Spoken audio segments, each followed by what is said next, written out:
인터넷을 뒤지다 보니까 어느 잡지사에서 제공한 설문조사를 다루는 글이 있었습니다. 그 설문조사 내용이 참 흥미로웠는데요. 그 질문이 뭐냐 하니까 당신은 일상생활에서 마음이 상할 때 그것을 어떻게 푸십니까? 이런 질문이었습니다. 이 질문에 대하여 그 20대 그 젊은이들이 대답한 걸 보니까 참 내용들이 쭉 열거되는데 이렇습니다. 잔뜩 취하게 술을 마신다. 디스코텍에 가서 진땀 날 때까지 흔든다. 노래방에 가서 목이 쉬도록 소리 지른다. 문 걸어 잠그고 두문불출한다. 친구들과 통화하거나 만난다. 뭐 대충 이제 이런 식으로 응답을 했고요. 그런가 하면 같은 질문에 대하여 이제 나이가 조금 더 들어간 30대와 40대는 어떻게 대답했느냐? 제가 보니까 뭐 거의 대답이 좀 비슷합니다.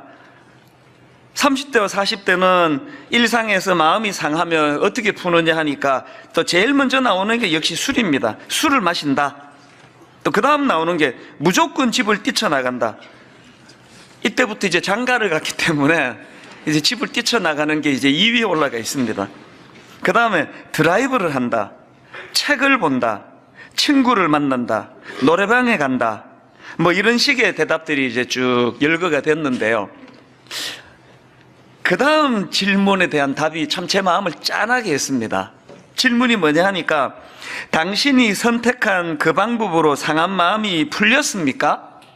그랬더니 거의 대부분이 제대로 풀지 못했다는 거예요. 그래서 이제 연이어 나오는 그 질문이 있는데, 그 전에요. 그 제대로 풀지 못했다 그러는데 이제 이거를 쭉 서술로 푸르는 내용을 보니까 몇 가지 이런 것들을 소개했더라고요. 밤새도록 술 마시고 속 썩여 죽을 뻔했다. 밤새도록 술 마시고 그 다음날 해장국 먹느라고 돈만 들어갔다. 차 몰고 집 나갔다 교통사고를 당했다.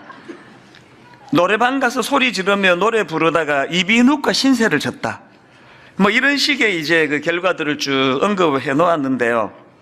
그래서 이제 그 다음에 질문이 뭐냐 하니까 이게 참 제 또 관심을 끄는 질문이었습니다. 당신이 선택한 방법 가운데 어느 방법이 가장 좋은 방법이라고 생각하는가? 그랬더니 거기에 대한 대답이 이랬습니다. 나를 이해해주는 친구를 만나서 속을 털어놓고 이야기하는 것이다. 그 답을 다 알면서 왜 그 술 마시고 노래방 가서 노래 부르고 막 소리 지르고 왜 그렇게 하느냐 하니까요. 그 다음 질문 때문이에요. 나를 이해해주는 친구를 만나 속을 털어놓고 이야기하는 게 내 마음의 상함을 치료하는 가장 좋은 방법이라고는 알고 있는데, 그래서 그 다음 질문이 이렇습니다. 그럼 당신에게는 그런 친구가 있느냐? 있다면 몇 명이나 있느냐? 이 질문에 대해 가지고 92.5%가 없다라고 응답을 했습니다. 왜 가장 좋은 방법을 놔두고 엉뚱한데 효과도 없는 그런 대로 헤매느냐고요? 답은 알지만 진짜 내 마음을 함께 나누고 내 상한 마음을 위로해주는 사람과의 이 만남에 교제가 없다는 거예요. 이게 참 마음이 아팠습니다. 사실 이 글을 보면서 어느 목사님의 그 설교에서 인용된 그 내용이었는데요. 제가 이게 한참을 이 내용이 제 머리에 머무는 겁니다.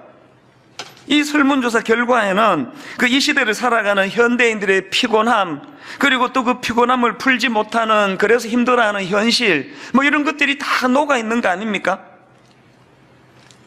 오늘 초대돼 오신 분들에게도 저는 똑같은 질문을 드리고 싶습니다.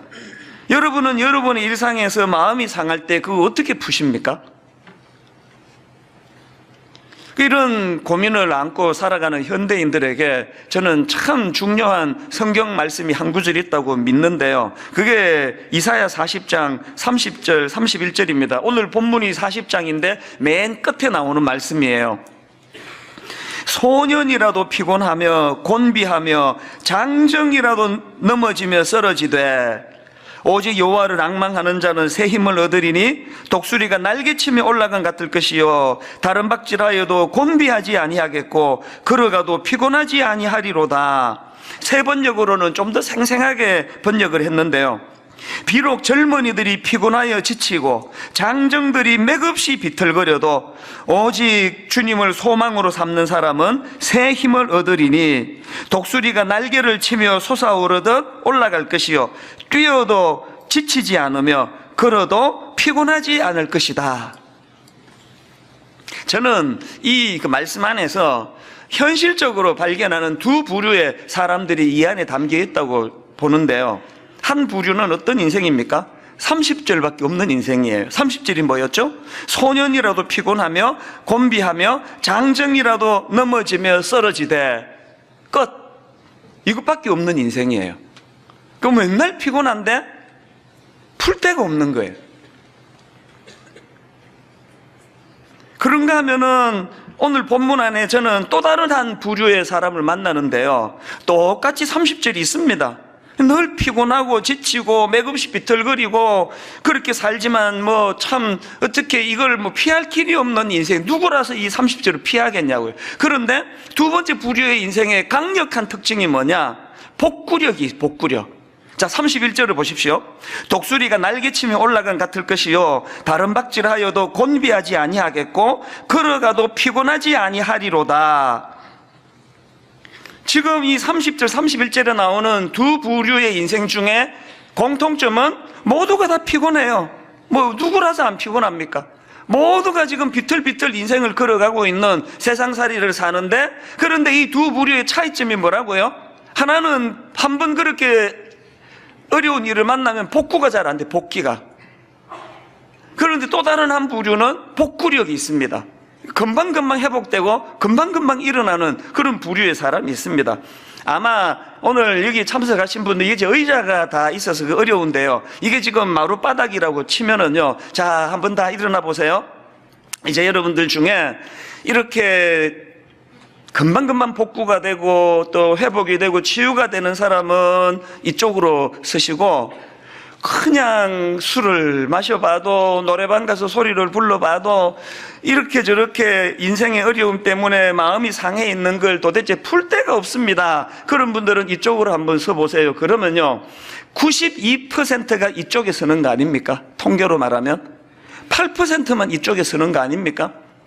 저는 오늘 여기에 귀한 손님들을 초청해서 함께 예배를 드리면서 내 마음의 소원은 딱 하나예요. 오늘 이 예배를 통해서 놀라운 드라마틱한 대반전, 위치가 바뀌면 좋겠습니다.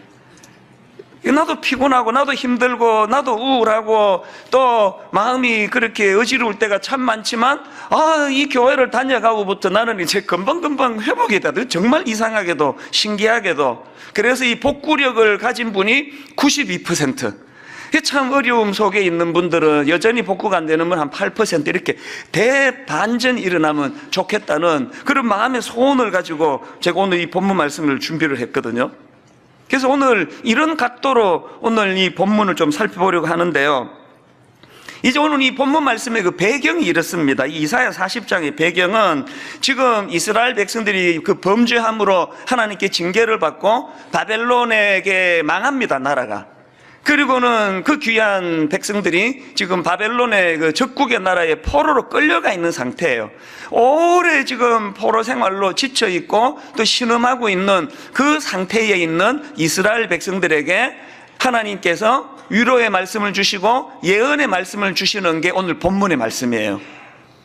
그래서 지난주 살펴본 것처럼 이사야 40장 1절에 보니까 너희의 하나님이 이르시되 너희는 위로하라, 내 백성을 위로하라, 그렇게 위로의 말씀을 선포하고 바로 연이어 나오는 2절에서 이런 말씀이 나옵니다. 너희는 예루살렘의 마음에 닿도록 말하며 그것에게 외치라. 그 노역의 때가 끝났고 그 죄악의 사함을 받았느니라.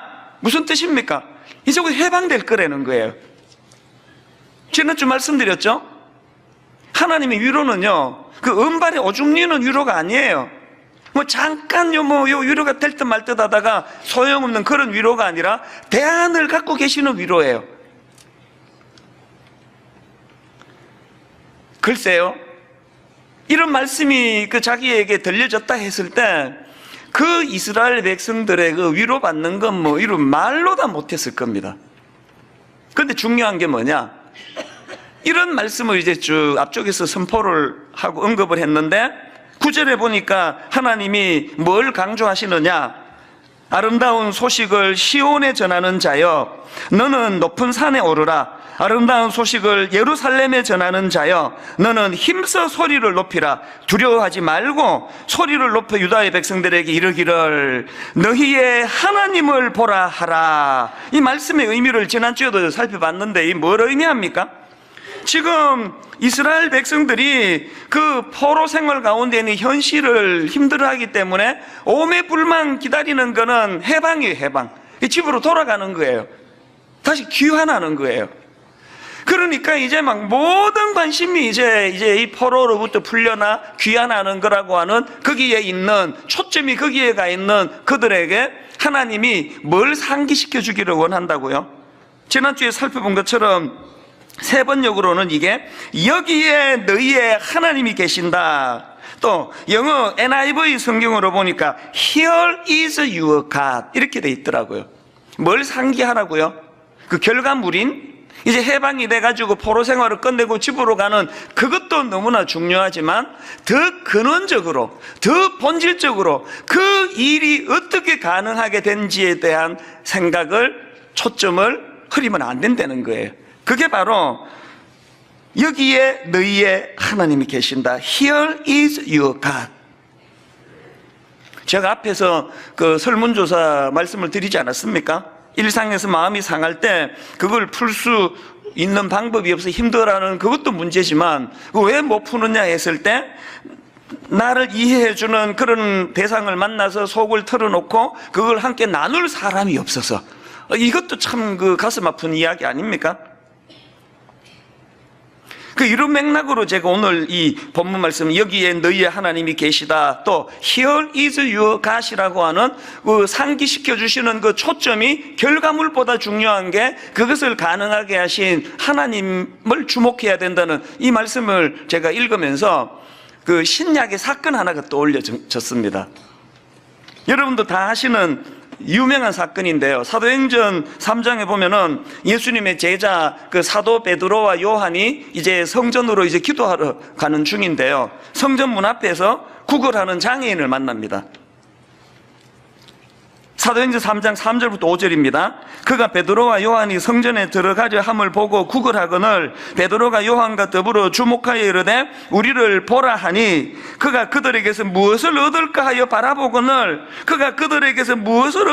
바라보거늘 오늘 본문으로 빗대 말씀을 드리자면 온통 지금 포로 해방 이제 나는 이제 해방되어 조국으로 되돌아가는 거 이것만 지금 집중하고 있는 같은 상황이에요.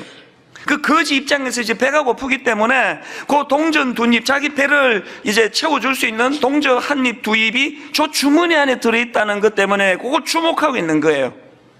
그렇게 집중해서 지금 얻어낼 동전에게 마음을 쓰고 있는데 베드로가 선포한 게 6절입니다. 베드로가 이르되 은과 금은 내게 없거니와 내게 있는 이것을 내게 주노니 나사렛 예수 그리스도의 이름으로 일어나 걸으라고 뭘 상기시킨 겁니까?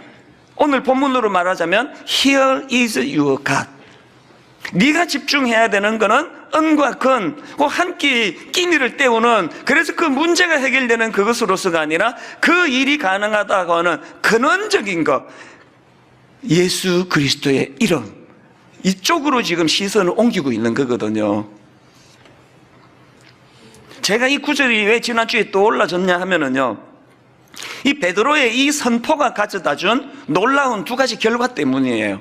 어떤 결과가 일어났습니까? 첫 번째는요 근원적으로 문제가 해결이 됐습니다. 근원적인 문제 해결. 자 3장 7절을 다시 보십시오. 오른손을 잡아 일으키니 발과 발목이 곧 힘을 얻고 여러분 그 던져주는 동전 한 푼으로는요 근원적인 문제 해결이 안 됩니다. 잠깐 그 배를 또 뭐 채울지는 모르지만 인심 좋은 그런 분을 만나면 뭐 한 두 끼까지는 해결이 될지 모르지만 그 근원적인 해결이 아니에요. 그런데 베드로가 선포한 예수 그리스도의 이름은 근원적인 문제를 해결해 준 거 아닙니까? 발과 발목이 곧 힘을 얻고 그 다음에 제가 주목하는 건 두 번째예요. 그 선포가 가져다 준 능력이 뭡니까? 기쁨을 회복시켜요. 희열. 이 희열이 회복이 됐다는 겁니다. 8절 뛰어서서 걸으며 그들과 함께 성전으로 들어가면서 걷기도 하고 뛰기도 하고 하나님을 찬송하니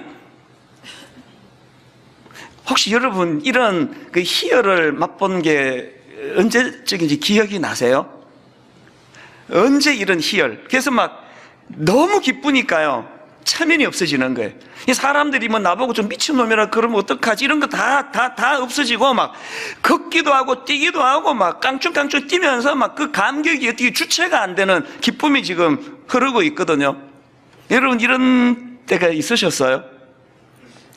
생각해 보니까 저도 몇 번 있었더라고요. 저는 1987년도에 이제 그 83년에 이민 가가지고 4년 반 뒤에 이제 미국에서 대학을 졸업하게 됐는데요. 사실 이제 뭐 제 실력으로는, 영어 실력으로는 미국 대학을 졸업한다는 건 이거는 뭐 거의 좀 기적에 가깝다는 생각을 하면서 공부를 한 사람이에요. 그렇게 고생해가지고 이제 그 87년 그때가 5월인가 6월인가 이제 학적고에 가가지고 제 학점 조건 이걸 다 살펴보고 나서 그 여직원이 그 장면이 잊혀지지가 않아요. 그 87년 일인데도요. 축하한다고, 졸업하게 됐다고, 졸업 학점이 다 채워졌다고. 그 이야기를 들었을 때 오늘 여기 나오는 장애인하고 똑같이 그랬습니다. 이게 억눌러지지가 않더라고요. 그래서 제가 그때 이제 한 10만 마일 이상 그 차를 탄 2,000불 주고 산 이제 그 조그마한 차인데요. 그 디젤인데 저는 그 차만 생각하면 난 미국 사람들한테 미안해요. 굉장히 미안해요. 그때는 내가 너무 형편이 안 좋았기 때문에 뭐 환경 오염 이런 데까지 신경 쓸 겨를이 없어가지고요. 그 디젤 차 한 10만 킬로, 10만 마일 이렇게 뛰고 나니까요. 이제 차 시동 걸고 악셀레터를 밟으면 차가 안 나가고 뒤에 연기만 나와요. 근데 진짜 미안합니다. 고속도로로 달리다 보면은 막 연기가 뿜어져 나오고 그랬던 게 기억이 나거든요. 그 차를 몰고 이제 그 고속도로에서 학교에서 집까지 고속도로를 타고 가는데 차 안에서요, 진짜 이 그대로예요. 걷기도 하고 뛰기도 하고 하나님은 찬송했다는 이게 딱 저예요. 막 억제가 안 되더라고요. 막 심장이 터질 것 같더라고요. 막 소리를 지르면서 드디어 하나님 제가 해냈습니다, 졸업하게 됩니다, 막 그러면서 막 사고 날 뻔했습니다. 얼마나 기뻤는지 몰라요. 그게 잊혀지지가 않아요. 그런가 하면은 또 내 생애에 잊혀지지 않는 그런 희열을 맛본 적이 또 하나 있는데, 장가 갈 때 계속 결혼은 안 되고 선바도 잘 안 되고 이게 뭐 하나님이 이게 독신 연사를 주셨나 왜 이러시나 막 그렇게 괴로워하던 즈음에 제 아내를 만나가지고, 고맙게도 저보다 7살이나 어린 그 여인이 저랑 결혼하겠다고 그렇게 선포를 하실 때, 만났을 때는 내가 내색을 안 했지만 그 집에다 데려다 주고 가면서 막 그 희열에 벅차가지고 막 걷기도 하고 뛰기도 하고 하나님을 찬양하면서 그렇게 막 너무너무 감격에 넘쳤던 적이 기억이 나거든요. 그래서 제가 이것들을 쭉 돌아보니까요, 정말 내 가슴 속에 지속적으로 감동이 식어가나 하면 또 회복이 되고, 이제 감동이 식었나면 또 살아나는 게, 1983년 미국 가서 죽을 고생하는 가운데 주님이 나를 인격적으로 만나주시고 날 구원해 주신 십자가 사건을 통해 내가 변화되었다, 내 영혼은 이제 구원받았다, 그 주님을 만난 그 사건이야말로 40년 가까이 지나가는 오늘에게까지 변치 않는 기쁨이 되더라는 거예요. 이게 나사렛 예수 그리스도의 이름으로예요. 저는 오늘 이런 맥락에서 이제 이 본문 말씀에서 선포되는 여기에 너희의 하나님이 계시다, Here is your God, 왜 9절의 말씀을 너희들이 상기해야 된다고, 그렇게 이것을 외쳐야 된다고, 선포해야 된다고 그렇게 말씀하시는가? 여러분, 제가 앞에서도 말씀드렸지만 이 이사야서 40장 본문의 배경은 이제 현실적으로 포로 생활에 지쳐있던 이스라엘 백성들이 이제 곧 해방될 것이라고 하는 그것을 선포하는 예언의 말씀이지만요, 그런데 여러분, 오늘 본문에서의 예언은 이중적인 의미를 가진 예언의 그 뜻만 있는 게 아닙니다. 이걸 좀 살펴보면서 이제 이 두 가지가 우리 안에 어떻게 조화롭게 자리를 잡도록 할 것인가, 이 문제를 좀 풀어나가고 싶은데요. 자, 첫 번째로 오늘 그 본문에 예언되는 말씀들이 이중적인 성격을 가졌다면, 본문에서 발견되는 이중적인 예언의 그 첫 번째 의미가 뭐냐? 아까 말씀드린 그대로 현실적인 포로 해방이에요. 이게 그들에게 얼마나 벅찬 감격입니까? 니들이 범죄한 것 때문에 나라가 망했고, 니들이 범죄한 것 때문에 지금 남의 나라에 포로로 끌려갔는데, 죽을 때까지 비참하게 죗값을 치르다가 인생을 끝내라. 너희들은 그렇게 살게 돼 있다.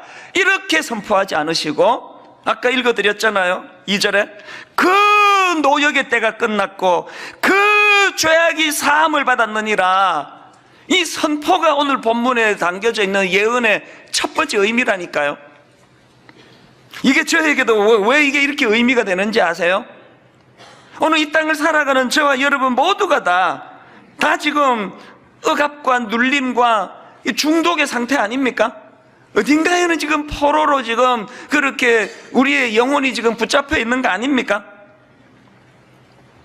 제가 이 설교를 준비하느라고 여기저기 자료를 찾아보니까요, 지금 우리나라 젊은이들 20대 30대 그 도박 중독, 이게 지금 점점 급증한대요. 심지어는 10대까지도 지금 인터넷으로 그 도박 중독에 자꾸 지금 노출이 된다는 거예요. 중독이 뭐예요? 포로 아닙니까? 포르노 중독? 그 포르노의 포로 아닙니까? 그 장가도 간 남자가 그 포르노 보고 있는 게 너무 자기가 그 용납이 안 되는 민망한 일인데 그 왜 못 끊습니까? 포로예요, 포로. 담배. 그렇게 매년 결심을 해서 지금 50번째 결심을 하는데도 여전히 못 끊고 있는 건 그게 포로예요, 포로. 내가 끊겠다고 해서 걔가 허락을 안 해요. 그 중독이 그런 거 아닙니까? 여성가족부에서 나온 자료를 보니까요, 그 원래 학년 전환기 청소년, 그러니까 초등학교 4학년부터 고등학교 그러니까 전환기니까 초등학교 4학년, 또 중학교 1학년, 고등학교 1학년, 이렇게 각 1학년에 해당되는 우리나라 청소년들이 129만 1546명이래요. 그런데 제가 놀랐던 게요, 우리나라 전환기의 청소년 129만 1546명 중에서 인터넷 중독에 빠진 애들이 14만 421명이래요. 10%가 넘습니다. 이 포로 아닙니까? 부모가 그렇게 지금 네 나이 때 공부 안 하고 인터넷만 뒤지고 있으면 큰일 난다고 아무리 이야기를 하고 또 그때는 듣는 것 같아도 목 헤어나오는 거 왜 그렇습니까? 그게 포로가 된 거예요, 포로가. 제가 보니까 이런 내용을 다룬 그 기사에서 그 4살 아들을 둔 젊은 엄마의 고민이 거기에 있더라고요. 이렇게 이제 기사를 제가 봤습니다. 그 4살 아들을 둔 젊은 엄마의 고민이 이렇습니다. 아이가 유튜브 영상을 찾으면 울 때마다 걱정이다. 왜냐하면 유튜브 영상을 찾아서 켜주면 아이는 거짓말처럼 울음을 뚝 그치고 조용해진다. 4살 먹은 애가 지금 벌써 포로예요, 포로. 그 유튜브 영상의 포로예요. 그래서 이거 엄마가 안 켜주면은 안절부절하고 막 그냥 어쩔 줄 몰라 하고 밥도 안 넘어가고, 엄마가 그거 딱 켜줘야 안정을 찾게 만드는 게 이게 벌써 4살 때부터 지금 포로 아닙니까? 이 포로. 이거는 우리들의 현실이라는 거예요. 그래서 여러분, 이게 오늘 이 땅을 사는 우리와 우리 자녀들의 현실적인 고민인데요, 복음은 또 하나님은 그 바벨론의 포로로 끌려간 이스라엘 백성들을 현실적으로 해방시켜 주시듯이 우리들의 삶 가운데도 이 현실의 문제를 개입하시고 현실의 문제를 풀어주시는 능력이라는 거예요. 그래서 저는 제 인생을 바꾸어준 성경 말씀 구절이 무지 많은데요, 그 중에 하나가 요한복음 8장 32절입니다. 그러므로 예수께서 자기를 믿는 유대인들에게 이르시되 너희가 내 말에 거하면 참으로 내 제자가 되고 진리를 알지니, 그 다음 보세요, 진리가 너희를 자유롭게 하리라. 저를 살려준 말씀이에요. 이스라엘 백성들의 현실적인 그 포로 생활을 풀어 해방시켜 주시는 그 하나님의 능력으로 오늘 저와 여러분을 자유인이 되게 하셨대요. 자유인. 저는요, 자유인이에요. 저는 이 말씀으로 말미암아 완전한 자유인이에요. 저는 죄되는 일이 아니라면 어떤 것도 저를 얽매이지 않습니다. 누구도 저를 그렇게 못합니다. 사실 분당 우리 교회 담임 목사로 살아가는 거 쉬운 게 아니에요. 이 들여다보는 눈이 너무 많고요. 뭐라고 간섭하는 사람도 너무 많고요. 사실 좀 피곤해지기 쉬운 위치예요. 그러나 저는 완전한 자유인이에요. 주중에 저는 혼자서 영화보러도 잘 가고요. 여기 이거 서현역에 있는 영화관에 가면 성도 한두를 꼭 만나거든요. 개의치 않아요. 어떨 때 한 주에 2번 간 적도 있습니다. 사단이 저를 계속 윽박하는 속삭임이 뭘까요? 성도들이 맨날 혼자 영화 보러 가는 거 보면은 저 목사가 말이야 성경을 안 읽고 영화만 보더라고. 내 극장 갈 때마다 있더라. 그러면서 막 글 올리고 그러면 어떡하려고 그러느냐. 그런 눌림을 저에게 주시면 저는 자유인이에요. 죄 되는 거 아니면요. 그리고 또 영화관에서 자꾸 한 달에 표를 5장이나 주는데 어떡합니까? 저는 혼자 밥 먹으러도 잘 가고요. 교역자들하고도 잘 가고요. 이게 죄 되는 거 아니라면 사람이 시선 때문에 아침에 또 공복에 빠르게 걷는 게 좋다 그래가지고 저는 출근할 때 가방 안에 야채 도시락 넣어가지고 양복 입고 그것도 또 좀 운동화가 좀 튀어요. 색깔 있는 운동화 신고 막 중앙공원으로 뛰어서 교회를 가다 보면 성도님들 꼭 한두는 꼭 만나거든요. 부탁하는데 그때 좀 아는 척 하지 말아주세요. 운동화 신고 담임 목사가 가방 들고 막 그렇게 뛰어가다가 성도를 만나면 와 이게 체면이 뭐야 막 그러면서 저를 그렇게 얽매지 않아요. 저한테 무슨 체면이 있습니까? 조용히. 난 자유인이에요. 강조합니다. 죄 되는 거 아니고는 저는 어떤 것도 저는 제한하지 않습니다. 하나님께서 예수 그리스도께서 우리에게 진리를 알지니 진리가 너희를 자유롭게 하리라. 그 일을 위하여 내가 십자가 지셨다 그러는데 오늘날 교회가 지금 문제가 많다고 느끼는 여러 요인 중에 하나가 이 자유롭지 않은 자기도 윽박 구속하고 상대방에 대해서도 뭔 간섭이 그렇게 많습니까? 그게 죄 되는 일도 아닌데 뭔 수군거림이 그렇게 많으냐고요. 남의 옷차림은 왜 그렇게 신경 쓰세요? 자기 옷차림만 신경 쓰지. 자유의 자유. 죄 되는 일만 아니라면. 그래서 지금 여러분 갈라디아 5장 1절에 보니까 그리스도께서 우리를 자유롭게 하려고 자유를 주셨으니 그러므로 굳건하게 서서 다시는 종의 멍에를 매지 마라. 죄로부터는 자유예요. 자유. 죄로부터 유혹의 자유. 그리고 모든 내 일상생활에서 제가 이제 지난 주간에 이런 내용들을 쭉 묵상을 하고 살피다가 문득 떠오른 말씀이 하나 있었는데요. 왜 예전에 제가 설교 시간에 이사야 40장 31절 이 말씀을 설명을 드린 기억이 있거든요. 오직 여호와를 앙망하는 자는 새 힘을 얻으리니 독수리가 날개치며 올라감 같을 것이요. 제가 이걸 풀어 설명한 적이 있지 않습니까?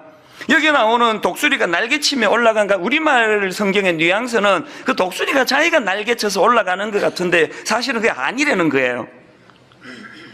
영어 성경 버전으로 보니까 독수리가 날개치며 올라간 같을 것이요 이거를 soaring on wing like eagles 이렇게 되어 있더라고요. soaring이라는 단어를 제가 사전을 검색을 했더니요 날아오르는 또 원대한 또 급상승하는 이런 뜻을 가지고 있는데 이 soaring이라는 단어의 또 다른 한 의미가 뭐냐 하니까 글라이드 활공이라는 뜻을 갖고 있대요. 글라이드 아시죠? 여러분 글라이드는요 자기가 날개짓 해가지고 오르는 도구가 아니잖아요. 글라이드는 어떻게 하는 도구예요?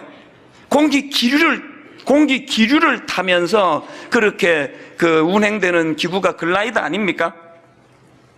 지금 독수리가 날개치며 올라간 같을 것이요 할 때 왜 이 soaring이라는 단어를 썼을까요? 독수리가 지금 자기가 날개짓해서 오르는 게 아니라는 거예요.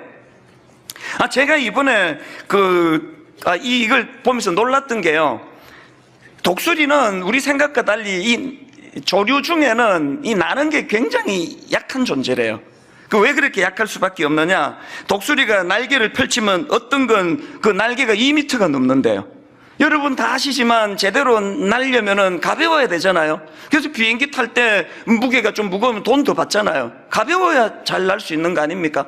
그런데 날개가 그렇게 무거워가지고 어떻게 잘 날 수 있겠냐고요. 독수리가 어떻게 저 창공을 그렇게 잘 나르느냐? 독수리는 자기 날개짓으로 오르는 게 아니고요. 태양열이 땅에 비치면 이제 공기가 따뜻해지는데 그 따뜻한 공기가 위로 상승하게 된다는 거예요. 독수리는요, 그 따뜻한 공기가 위로 상승할 때 그게 이제 상승 온난 기류라 그러는데 그 기류에 자기 몸을 맡기는 게 독수리래요. 그게 독수리 날개쳐가 아니에요. 독수리 날개 피기만 하면 되는 거예요. 자기 실력으로 날아오르는 건 참새예요, 참새. 참새는 자기 실력으로. 여러분, 그 참새처럼 살지 마시기를 바랍니다. 그 40장 30절에 소년이라도 피곤하며 곤비하며 할 때 이 소년은요, 그 인생의 가장 전성기에 속하는 젊은 남자를 표현하는 거 아닙니까? 기억나십니까? 10대, 20대 한 자리에서 라면 막 3개, 4개씩 끓여 먹고 막 노는데 한 3일씩 막 한숨도 안 자고 날밤을 새고 놀아도 금방금방 회복이 되고, 이게 지금 소년이라도 피곤하며 곤비하며예요. 그렇게 인생의 가장 전성기인 그냥 막 한 3일씩 안 자도 문제가 없던 인생의 가장 젊은 그때라 할지라도 어떻게 해요? 피곤하고 곤비하대요. 참새처럼 살지 마세요. 독수리처럼 날개를 펴 하나님의 은혜의 기주에 자기를 맡기기만 하면 된다는 거예요. 지난주 수요일 날 또 모 종합병원에 이비인후과 내시경 성대 내시경 검사 받고 왔거든요. 지난 8월 말에 새세면 축제 앞두고 특세 앞두고 목이 그때 완전히 가가지고 그때는 막 영상으로 예배를 드리고 그렇게 병원에 갔더니 이 목 상태가 이제 너무 안 좋아가지고 수술해야 될지 모르겠다고 그 정밀 검사 받아야 된다고 할 때 그 병원 1층에 복도에 앉아서 만감이 교차하고 마음의 두려움이 오고, 사실은 지금도요 수술하고 나면 석 달 설교를 못한다 그러기 때문에 지금 이 새세면 축제도 외부 강사가 지금 하고 있을 거예요. 지금 그때 수술했으면. 그때 제가 죽으면 죽으리라 수술 안 한다 그렇게 하고 이제 8월 말에 선포하고 오늘까지 온 거 아닙니까? 지난 수요일까지. 이후로 아시죠? 소리 질러 특세하고 새세면 축제하고 틈틈이 또 지방 내려가서 또 설교하고 그렇게 목 쉴 새 없이 왔고, 더 중요한 거 특세 이틀째인가 3일째인가 열받아가지고 병원에 제조한 약 다 끊어버렸거든요. 모든 약 다 끊고 지방에서도 막 그냥 한약도 보내준 거 다 먹으니까 소화가 안 돼가지고 배 아파 죽을 것 같아가지고 약 다 끊었거든요. 그리고 병원에 가서 내시경 검사 지난 수요일이 너무 궁금했습니다. 하나님의 절묘한 진단이 나왔습니다. 절묘한. 놀랍게도요 분명히 지금 내 이 소리가 좋아졌는데 그 결절이 아직도 있대요. 안 없어졌대요. 또 놀라운 거, 근데 수술은 안 해도 된대요. 작아졌대요. 아니 그때부터 제가 목 안 쉬고 계속 무리하게 질렀는데 이게 왜 수술 안 해도 되는 거 작아졌을까요? 그리고 왜 그 성대에 있는 그 결절은 아직도 있어야만 할까요? 하나님은 겸손케 하시고 또 하나님은 여전히 일하고 계신다는 걸 글쎄요 뭐 우연히 그렇게 됐는지 모르겠지만 저는 신앙으로 그렇게 고백합니다. 그 진단을 받을 때 Here is my God, 하나님이 나와 함께하고 계시기 때문에. 그런가 하면은 두 번째로 본문에서 발견되는 예언의 의미가 하나 더 있는데 그게 뭐냐? 장차 오실 메시아에 대한 예언이에요. 5절 여호와의 영광이 나타나고 모든 육체가 그것을 함께 보리라. 이는 여호와의 입이 말씀하셨느니라. 10절 보라 주 여호와께서 장차 강한 자로 임하실 것이요 친히 그의 팔로 다스릴 것이라. 이게 포로로부터 해방하도록 도와주시는 하나님의 은혜에 대한 메시지이기도 하지만 오실 메시아 예수 그리스도의 예언이에요.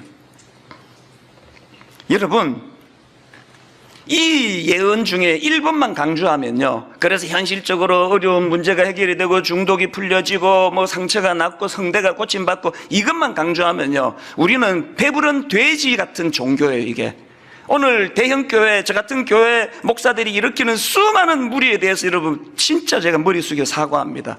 죄송합니다. 변질된 모습이에요. 우리가 믿는 신앙은 그런 배부른 돼지 만드는 종교가 아니에요.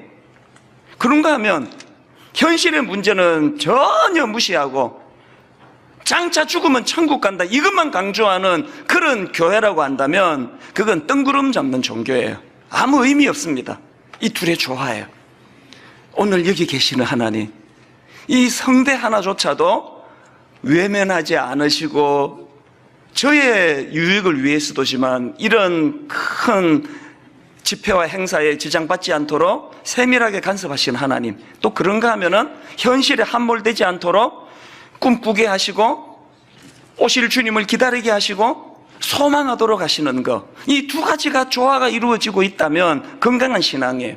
오늘 분당 우리 교회 성도들이 이 두 가지 잣대로 자기의 신앙을 점검해 보시기를 바랍니다. 결론을 이렇게 맺기 원합니다. 여러분, 초대교회에 그렇게 핍박이 많던 그 초대교회 성도들이 그 어마어마한 네로 황제를 위시한 그런 끔찍한 핍박을 견디게 만든 힘이 어디서 나왔는지 아십니까? 성경의 맨 마지막에 이렇게 끝납니다. 요한계시록 22장 20절.